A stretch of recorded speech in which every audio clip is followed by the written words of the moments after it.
In this second deleted level, which is an extended sequence of the sewers in Seattle, this comes on the heels of where Ellie goes into a building and she survives an attack by stalkers and gets thrown out of a window and gets swept away by the current. And then we cut this section that used to be there in the final game.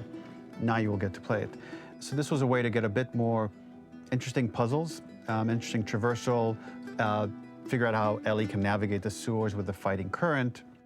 Ultimately, with a lot of these levels and these sequences, the reason why we cut them were for pacing purposes. But here it is for you in this very kind of raw form that part of it will feel finished, parts of it will feel like assets are missing as far as audio, animation won't be final, but it's a glimpse into what a game looks like when it's months away from finishing. Enjoy.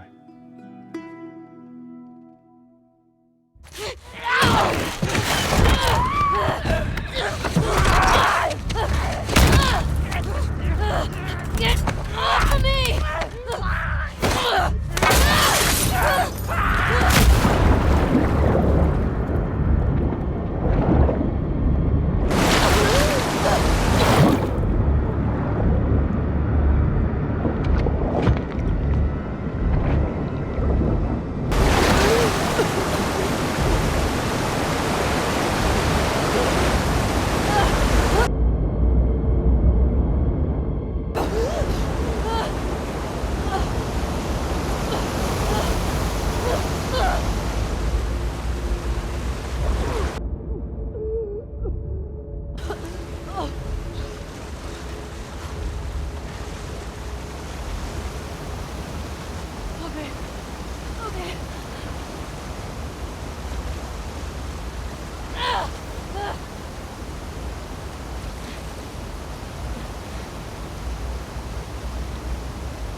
This level, internally known as Nora, was quite long in duration as we had to make Ellie traverse a far distance to the opposite side of downtown Seattle.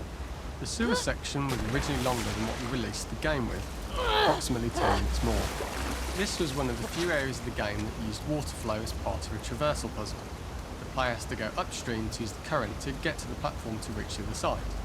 We mostly cut this mechanic game wide, however it remained in essence in the section swimming to the aquarium as Ellie, when you were avoiding the waves. When players reach the doorway and enter into the room, they're faced with a dead end. The real reason for this dead end room is that on the reversal, when exiting back out of the doorway, players are faced with the route onwards. A pipe that they'd not been able to see when they were swept past it on the way in, and something that was hidden from view when on the side platforms. The intention here being that the only option is to go off the standard path in order to search for a way out.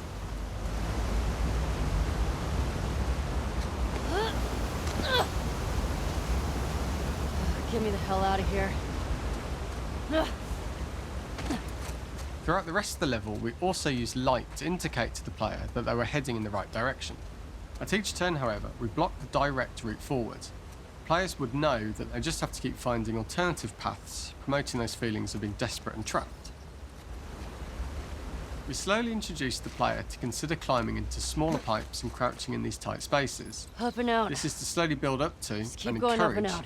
the player to climb into such a small pipe that they'd have to be crawling on their stomach, which is something that the player previously may not have recognised as a playable space, let alone the desired route they need to take. We added a tiny space just to reward the player's exploration with a pickup item, and we made sure it was something that made sense that you'd find in this area. A canister and all the garbage that had been washed into the sewers from the surface. We loved the idea of making Ellie prone through a tiny dirty pipe in order to get out, as it was a great opportunity to use our prone mechanic. A unique camera setup was created to support crawling in these pipes, as the standard prone camera is much higher above the player. We also created custom collision in order for Ellie to manoeuvre in these tight spaces easily. Initially, the oblong collision capsule around her character caused issues crawling around corners. We put extra effort into the custom corner collision so the movement experience is as smooth as the main game. In order for the player to feel cramped, claustrophobic and desperate, we'd been enforcing the traversal mechanics that allow for a tight environment which promote these feelings. We introduced the use of the squeeze through so that we can keep the player feeling enclosed and tight, but without repeating the same geometry. Here we change from low ceilings with wider walls to high ceilings and tight walls to change up the spatial pacing and keep the level from repeating itself.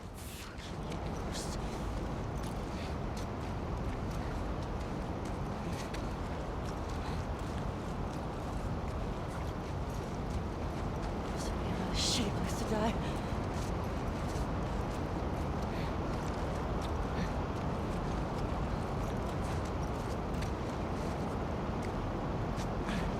Originally, we had the water line much higher here, so players had to swim through this tight tunnel. However, from watching user test feedback, it was occasionally causing people to discount the route entirely and turn back on themselves. So to avoid any risk of this happening in the final game, we present a lower water level so the tunnel is easy to see and commit to using. Although this isn't as impactful without the prone swim, it's the better decision as it means a smoother experience for the player with no backtracking frustration. As we surface from the water and over the crest of the slope, we reveal what is further in this tunnel. A clicker that has sprouted and the fungus has grown on the sides of the pipe. It was great to see people who user tested this area becoming increasingly worried as we forced the player to squeeze past the fungus and inches away from the clicker's face, all the time not being sure whether the clicker might be alive or attack them. Although we aren't as cruel as to force a clicker attack in such close proximity, we do have a payoff for this moment. This clicker momentarily turned into Joel to show Ellie's PTSD from what happened to Joel at the start of the game. Ultimately, we decided to save this moment for the farm level, as it was more impactful there because it could become the centrepiece of that experience. Whereas in the sewers, we weren't able to make it as much of a narrative point and give it the breathing room and reaction time that it deserves, given the tight space. We draw the player towards this pipe, as it is seemingly the route out of the tight space. Fairly soon, it is obvious that this path is blocked. If the player goes all the way up to the bars that block the path, they are rewarded with a pickup, so this journey doesn't feel wasted. It was important to encourage the player to try to progress along this path so that they would subtly be thinking of progress in this direction. We hint to the player that there is a bigger, new space beyond this pipe by showing the player the waterfall. This helps players consider the other route where they don't know how far the tunnel is or whether they'd make it.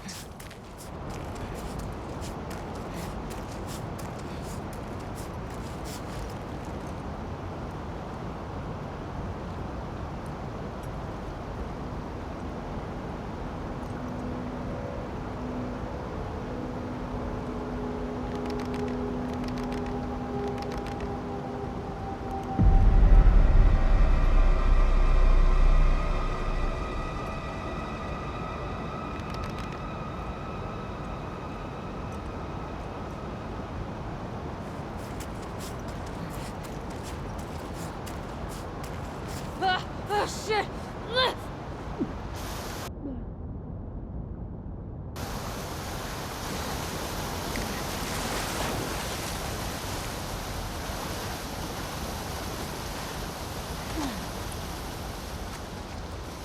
For the final section, we eventually opened you out into a wider area as you traverse through such tight spaces leading up to this. So changing the environmental pacing makes it begin to feel like we're coming to the end of Ellie's ordeal. An earlier iteration used the current that we'd shown at the start for a slightly tougher traversal puzzle to conclude the sewers. The ladder was clearly visible from most of the area, but the player was faced with a fast-flowing torrent of water they couldn't cross. If the player attempted to jump into the water, they were not able to swim across the ladder due to the water's speed, but instead they had to traverse the pipe running along the top of the space in order to get across the water.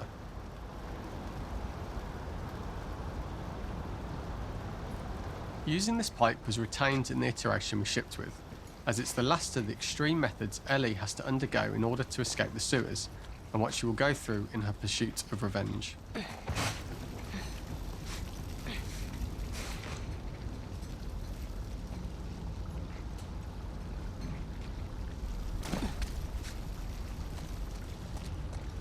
The last ladder climb is quite lengthy, and although we could have trimmed it down to a shorter climb, we liked how this last segment of the journey built anticipation for whether there was success at the top or not after all you've been through. Ultimately, the ladder exits out into the subway station, which is how it connects in the final game. Ellie then has to find her way to the hospital from here, crossing paths with the scars for the first time.